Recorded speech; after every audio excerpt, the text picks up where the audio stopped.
Today, I want to take a bit of a controversial or contrarian position. You've probably heard that if you do what you love, then you'll never work a day in your life. And I think that, yeah, it does work out that way. But the reality is, I think it actually works backwards. So you don't build a great business on what you love. You actually come to love what you build well. So here's what I mean by that. The things that we love, especially as we get older, are typically things that we have a lot of experience with, the things that we've gotten pretty good at, the things that we've gotten feedback from others on, the things that when we do them, we actually feed into our communities. We're actually adding value to the people around us. And that could be through entertainment, it could be through function. God gives us gifts, and I don't want to discount that. In fact, I want to lean into that. But the reality is that the most marketable skill that you have is maybe not something that you're passionate about on its own. So the question is where then does the motivation come from? How do you know what to do? How do you know when you're doing the thing that God wants you to do? My name is Arthur Tew. This is the Tenfold Founders podcast. I'm here today with Sydney and Josh, and we are on a mission to equip faith-led entrepreneurs to build thriving businesses that serve God's kingdom. Sydney, Josh, that was a pretty stumbly, bumbly intro, but maybe I got the point across. Does that make sense? Does any of that resonate with you guys? You must not love what you're doing. I don't know how to. This is clearly not one of the gifts that God has bestowed on me. Good point. No, it was good. I think there's it. I think the fallacy there, thinking it's not as kind of stumbly and bumbly, is that it's the simplicity of it. But it's like in music, the C scale is the easiest to learn, but the hardest to master. Yes. Yeah. Yeah. It's hard to make it yours in a lot of ways. Sydney, when you think about the intro and get past the again the stumbly bumbly whatever nature of it, how does that resonate with you? Do you think I've got it backwards, or do you think everybody else has it backwards? I don't know. I immediately Putting you on think the of spot. my volleyball career and Mm, how while I was good at it, I did not enjoy it as much as one would hope. yeah. And I think like some things made it sour, and it is a job. So you might also be good at something that you're just not as passionate about. Maybe I would have rather been in class. Mm, yeah. So So I wonder if we were to diagnose that, why did you get good at it if you didn't like it? I had no option. So, yeah, I mean, my parents told me to pick a sport in fourth or fifth grade Yeah. and that I needed to work at it and uh, become good at it and practice the skill and, Hmm. show up to two-a-days and go to the camps and play school ball and play club and then play collegiately. And it was my way to pay for college. So there Yeah. was motivation there. And Um, but I did still, and I think this is interesting. I think a lot of athletes can relate to this, but I took that sport very seriously, even though I didn't really enjoy it because I took it so personally. And I think it's because of the work that I put into it that I took things personally.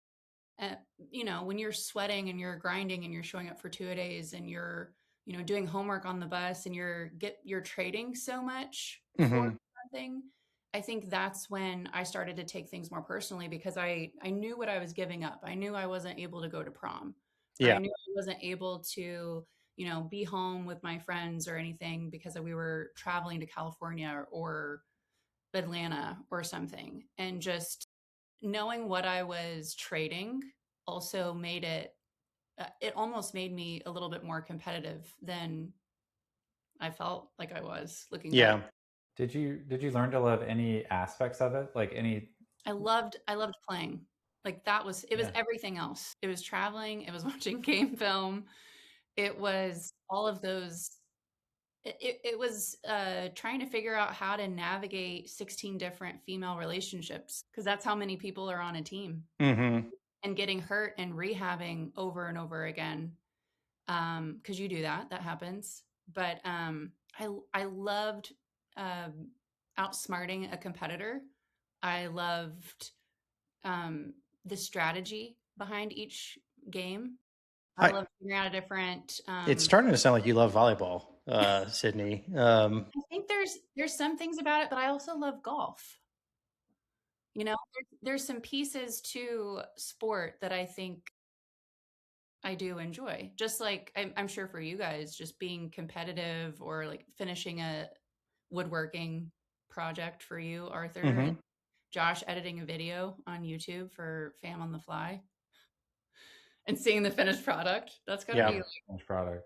Well, so I think, again, I don't want to necessarily unpack the sort of interfamilial strife that may have resulted in your dislike of volleyball, but it does sound like there are aspects of it that you did come to enjoy. So I'm going to count that as I'm actually going to count that as a point in my favor. Validation. But yeah, validation. So check, all true.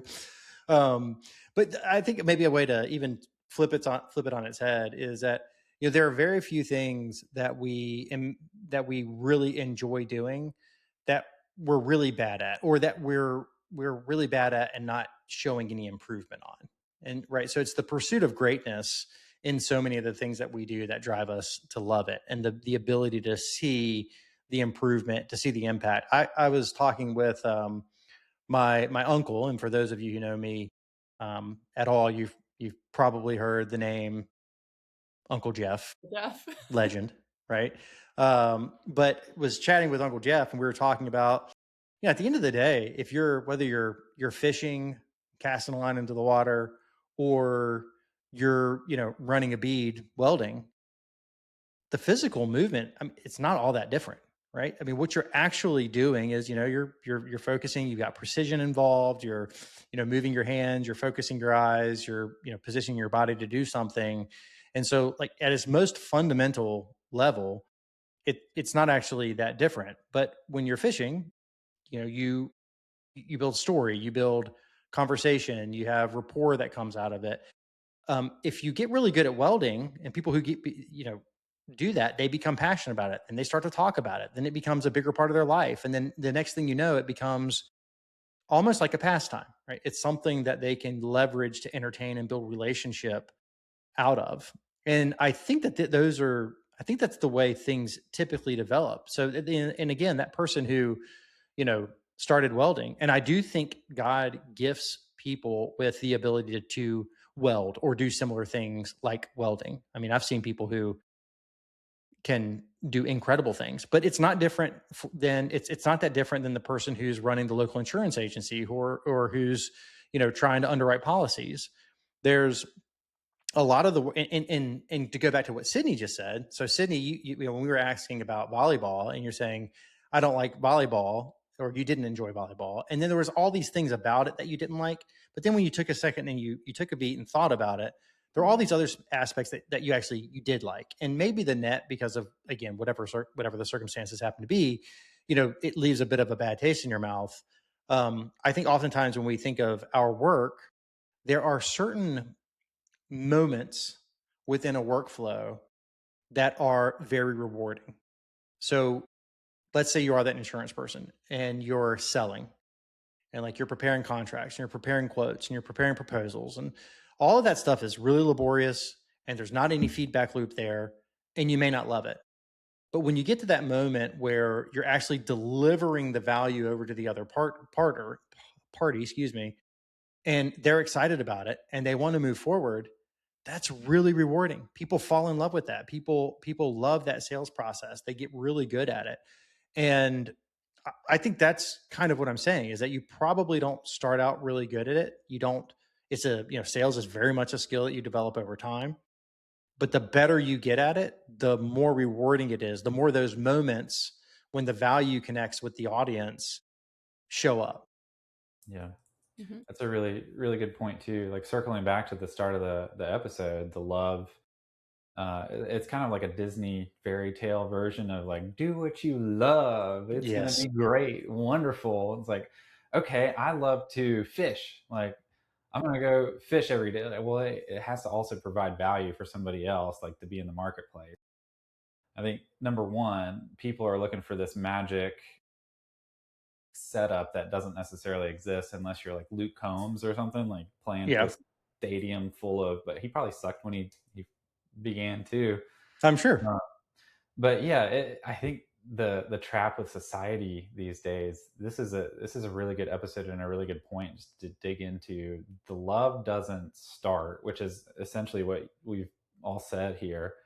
Love isn't the thing that starts. The love of what you're doing comes from being good at it, which comes from the repetition, which comes from starting even when you suck.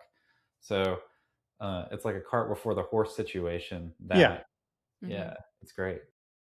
that's right. It's funny you bring up the Disney thing. I have this really regrettable moment where I can't remember if it was Frozen or whatever, modern Disney movie my children were watching, and I had to spoof it by singing some, made up tune, the lyrics to which were "You do you, it's the only thing that matters. You do you, whatever."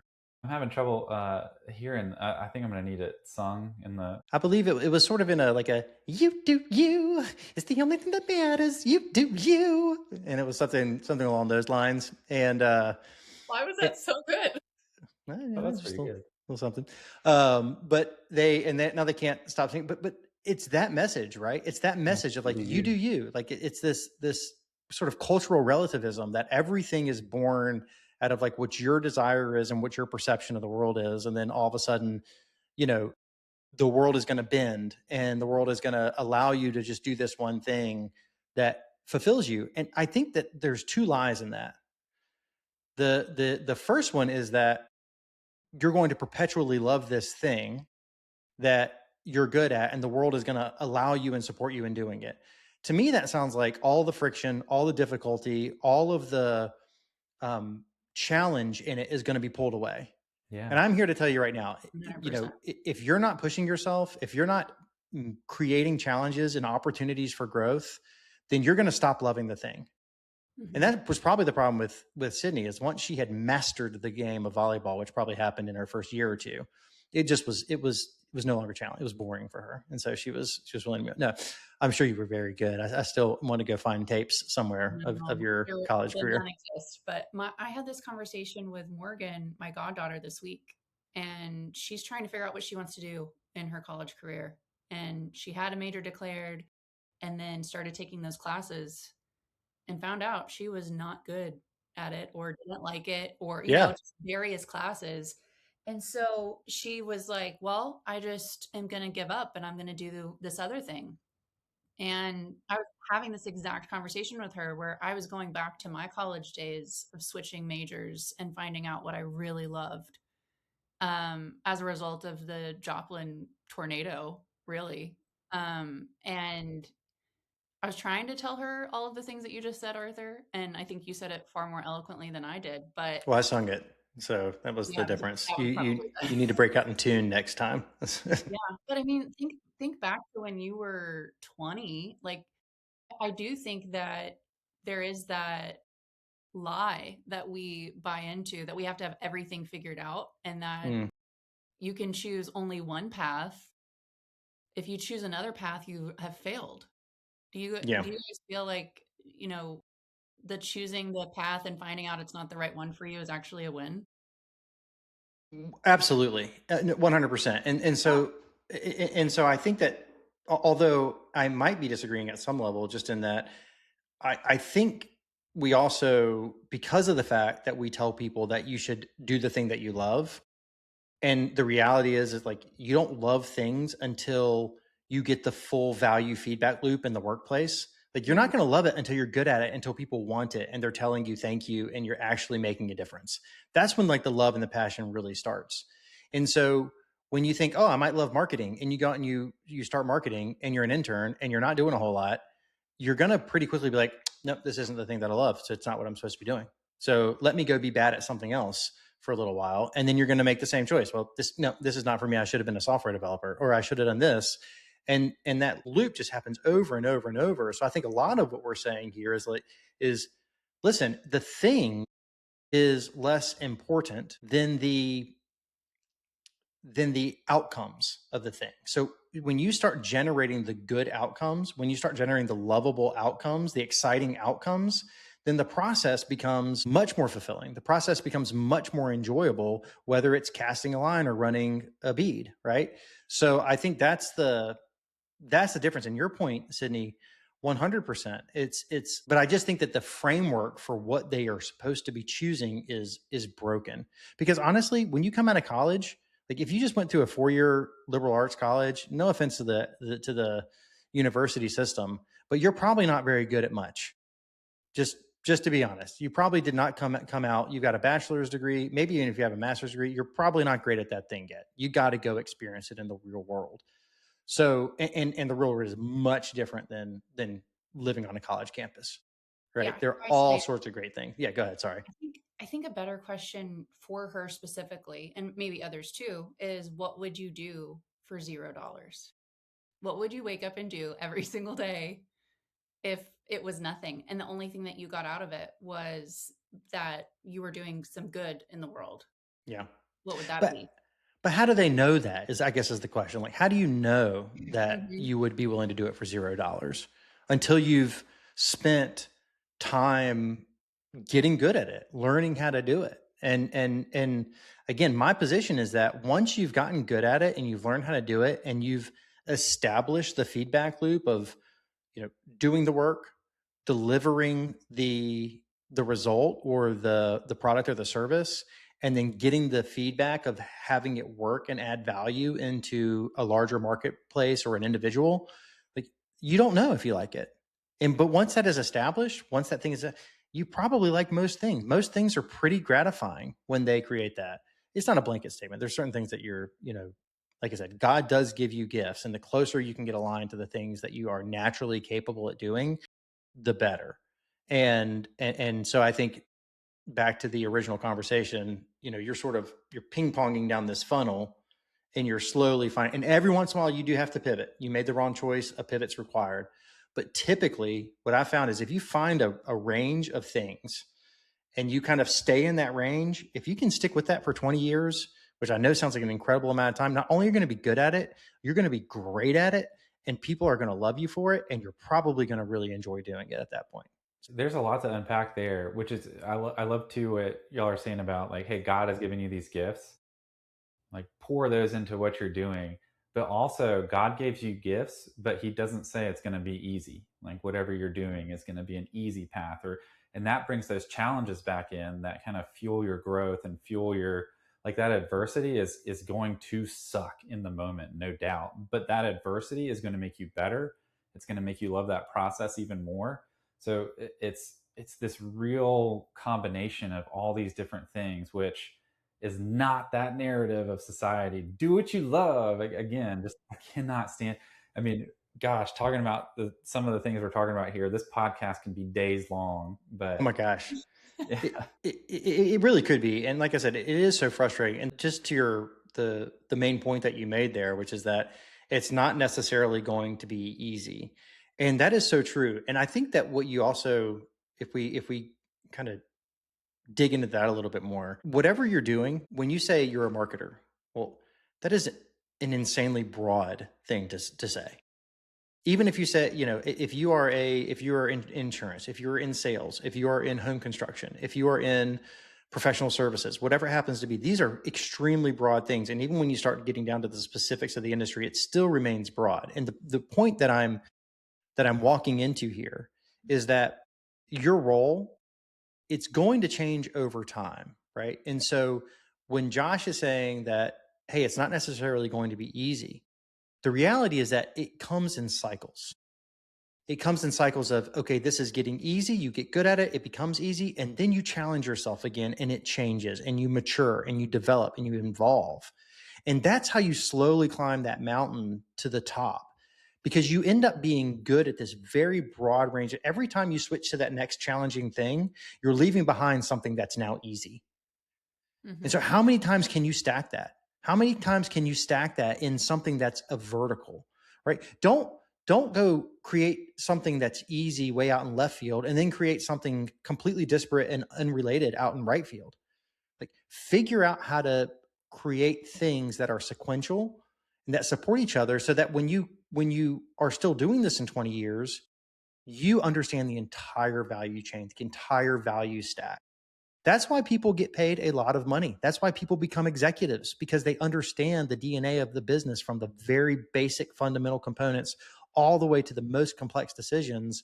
And it's all of that context that allows somebody like, an Elon Musk or a Jeff Bezos or any of those guys to make these massive decisions that, I could probably spend the rest of my life trying to understand the intricacies of them. And they do it based off of instinct and intuition. Yeah. What kind of frameworks do you think that they have that, because that's, I think it starts from a small place, like talking about repetition, talking about building onto what you love, or building into what you love, I would say. Yes. Building into what you love. I love that. What type of frameworks what does that look like in a day to day? Because it's kind of easy to see across the arc of an Elon Musk, like starting PayPal and then or maybe something before that, I don't know. But then it's just like, man, he's just hit it out of the park every time. But there's the things that we don't see. I think they have a different relationship to work. I think they have a completely different relationship to work. Arthur, you and I talk about this a lot when we're, encouraging anyone to go and learn a new skill. Mm-hmm. And the natural hesitation they have. Yeah. I think that what these guys are really good at is a lot of times people say, well, you can't see the forest through the trees kind of a thing, or that you're seeing things at this myopic versus, macro versus micro way. And I think what those guys are really good at is there's many people like this, right? It's not just the men and women at the very top. It's, people who are lower everywhere in between, but they can see both.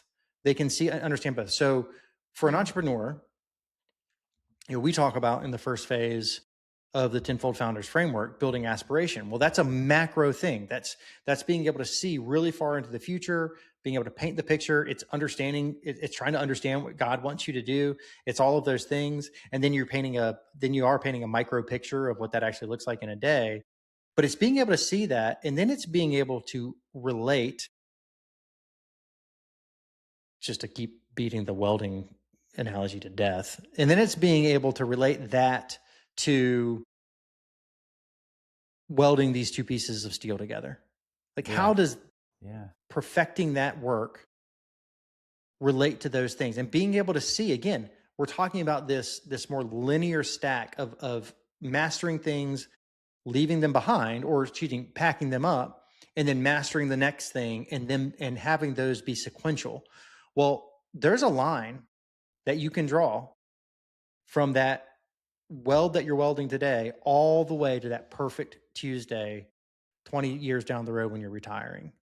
And so I think that it becomes the framework, I think, Josh, becomes understanding maybe milestone is even still too big, but understanding the next sort of step in your evolution and recognizing when you take that step.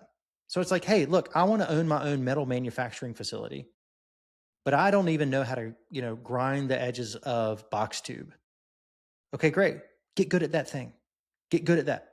Go get awesome at that. And tell your friends, man, I can crush it with a grinder now.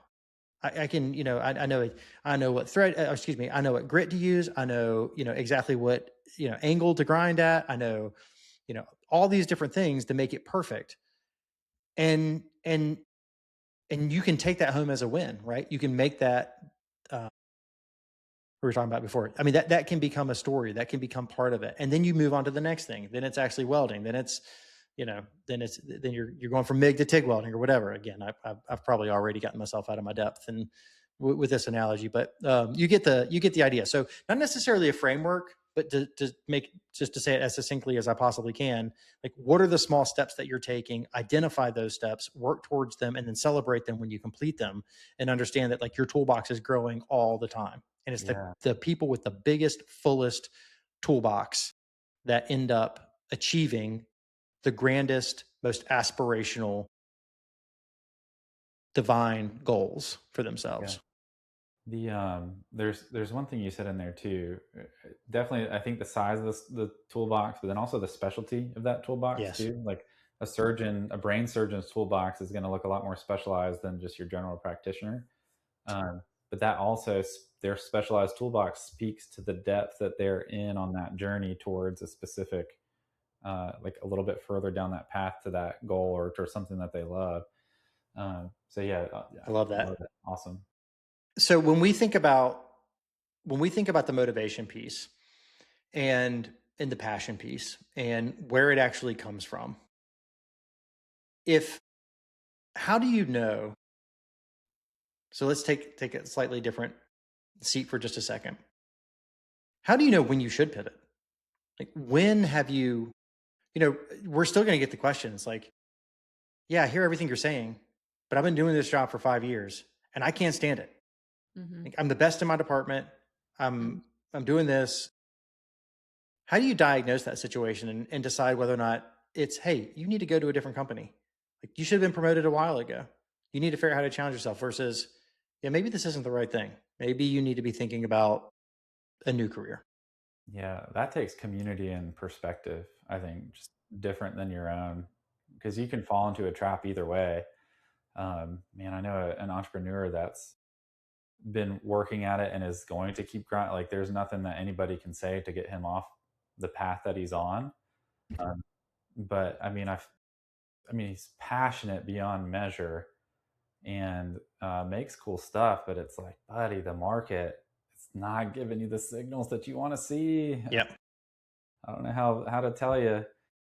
Yes. And then the other side is like, well, I'm not getting the signals I want to see. I'm going to pivot. I'm like, well, no, that's way too early. Yeah. So I think it's the community, and you almost need a cabinet or some trusted advisors, and that can be in the shape of peers or like an actual coach or something like that. But really, those are the kind of questions that need to be answered as a collective. Yeah, and obviously let's not forget prayer too. Just continuing to Yeah. pray and speak to God. Hopefully you get clear enough signals that you can. I mean, I know for me, I probably get clear enough signals all the time, but with a 6-inch thick skull and a teeny tiny little chunk of brain in there, I oftentimes miss it. But I hear what you're saying, and I think that the one. So if we look at the one, I guess, example that you're talking about, the entrepreneur who's like pushing and they're not necessarily getting the feedback from the market. Yeah. I do think there's some empirical things that you can do there, some actually by the numbers. One thing that I tell almost all of my clients to do, if they are in an early stage business, is that you have got to set a budget, right? Okay. And I know that this might sound like a major tangent, but you set a budget. You separate your finances. You put a certain amount of capital into the business to run it. And and you commit to making X, Y, and Z happen before that money runs out with those resources. Now, something could change. You could win the lottery or whatever and have a windfall, and yeah, fine, double down. But if that promise that you're making to get to a reasonable goal, and this is where community comes back in, what's the reasonable goal to get to a certain point with that amount of capital invested? If that wasn't enough to make you or inspire you or allow you to do the thing that it takes to get it there, then think about something different, right? Then because that is a clear signal to me that you either, no offense, aren't willing to do the work. You're not willing to grind and do the things that it takes to win, or the market's not ready, or the market's not right, or maybe, you don't have the skills yet. You're not ready. In which case, do something different or find another path to get there. Yeah. Now that's specifically for entrepreneurs who are, like I said, investing their own money. Well, with your theater background, Arthur, what do you think about the actors that when they're talking about their success, so many of them will say, I went out to LA, I was in Hollywood, and if I didn't get a role in 8 months, my mom and dad told me I had to go home.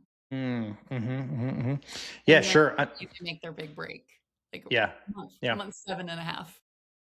Yeah, I think what I would say to them is that clearly God had a plan for them to go do this thing, right? And it played out the way it did. we have to make choices, and we're given these opportunities to do one thing or another. Pivoting or moving away from this thing or trying something else at that time, it doesn't mean that you're not going to come back to it. It doesn't mean that you're not going to end up winning. I think a lot of those actors, what they end up doing is they become waiters or waitresses, and they focus on it less. They focus on it differently. I guarantee that part of their narrative is, again, it's a socially driven narrative that this is the way it happens. A lot of them, when you dig into their story, you probably find that, yeah, I'd basically given up. Like, I was starting to do this other thing. I was trying to wait tables. The key thing is that they changed. Something changed. They did something different that triggered, in their case, the desired outcome that they were looking for. And so deadline too, the deadline concept. Yeah, the constraint. Yeah. Absolutely. Like, you only have this much time left to try this, or even if you're a senior in college or a junior in college, you only have this time. That's the common thread. So like the budget on the side that Arthur's talking about, the deadline on that side, but putting a measurable constraint on there to gauge the efforts against. That's the common thread. Yeah. And like I said, what it should do is force new behavior. It should force reinvention. Yeah. It should force you to try different tactics. And that's the point with the budget, that if putting a number, like, let's say you've got $20,000 and you're going to put that in a bank account, and that $20,000, as you weaned it down to nothing, as you saw that deadline, if you didn't find through desperation or through growth and expansion some methodology to get it there, you either need to change, or you're going to run the risk of putting yourself in debt, putting yourself in a bad position. And that's the last thing you want. That's when all of your options go out the window, right? So you can think of it as a temporary diversion, right? A temporary, what's what we're looking for? Just a detour, right? I'm going to go over here and do this other thing for a little while, and I'm going to come back, and I'm going to learn while I'm on that road. I'm going to go get this job, and I'm going to go learn this skill, and then I'm going to come back to it. And when I do, I'm going to be older, I'm going to be more mature, I'm going to have more money, and I'm going to have more skills. And hopefully, like I said, they're stacking vertically. They're stacking in a sequential way where the one makes the other more valuable as you go. So it's not a giving up necessarily. It's not necessarily if that makes sense. Yeah. It's interesting how we came from starting with like, do what you love, but we're like, hey, it's not going to work out that way. There's going to be challenges. There's going to be setbacks. And then this is what happens when you have the setback. You need to set constraints and make sure that you're measuring your effort and your output in relation to a hard metric or a hard goal. And then ultimately, whether or not you succeed or fail within those constraints, you can still always come back to that thing. Yes.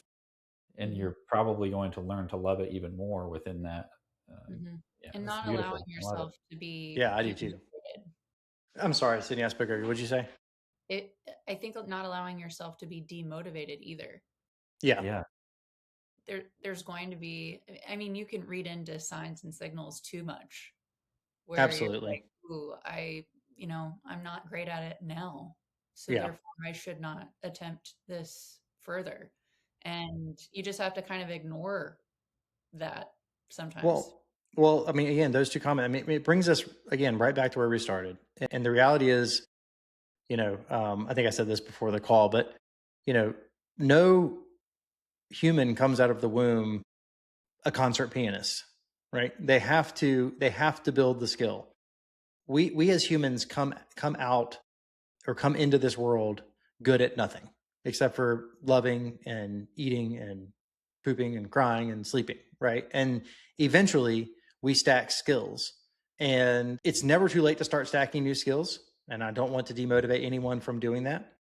But the reality is, you don't typically love something that you're really, really bad at, or you don't love it for long. And so you need to get good at these things, and to get good at things, you need to try them. You need to work at them. You can't expect that, because you're pretty good at baseball, that you're going to go be a professional baseball player. You got to line that skill up with a market, and you can't expect that because sales, your mom didn't like salespeople, so sales is bad and you're not going to enjoy it, so you're not going to try it. The reality is sales is awesome and you might love it. And if you go give it a shot and you get good at it, you probably will love it. So in closing, do you guys have anything to say? Or I think just don't buy into the hype of the do what you love. Like, don't start there. At least that's yes, not where it starts. And I think we've summed that up beautifully here. But that's the main thing. Just don't fall into the hype. Which, if you're listening to this, you're probably not falling into the societal hype. Yeah. We're 6 episodes deep. We do this because we love it, because we've mastered it. I think is the takeaway. No, this has been a great conversation. Sydney, any final thoughts before I close this out? Yeah, I think just remembering a word of encouragement, remembering what God says about you and not what the world says about you. And if you allow yourself to listen too much to the world, then you may not be as successful as God wants you to be. So staying in alignment and staying in the word and finding that joy instead of the temporary happiness. Yes. And so for me, motivation follows mastery and value. Passion follows mastery and value. Love of your work follows mastery and value, and it's not the other way around. So get good at something, create real value, honor God when you do it, hopefully leverage the skills that he has given you, and the passion for it will absolutely catch up. So Sydney, do you want to close us in prayer? No. Well, Sydney, no, I'm just kidding. You don't have, you can certainly forego it. I'll give it a shot. God, we just want to thank you for this opportunity to be together as a team, to have these really interesting conversations, at least on our side. We hope that the people that are available to listen find some value in this. God, we pray that through our work and through our conversations that we are honoring your will and that we are serving your kingdom in all that we do. We pray this in Jesus' name. Amen. Far better prayer. What's that? Far better prayer. I've heard your prayers. You're good at. See you on the next one. See you on the next one.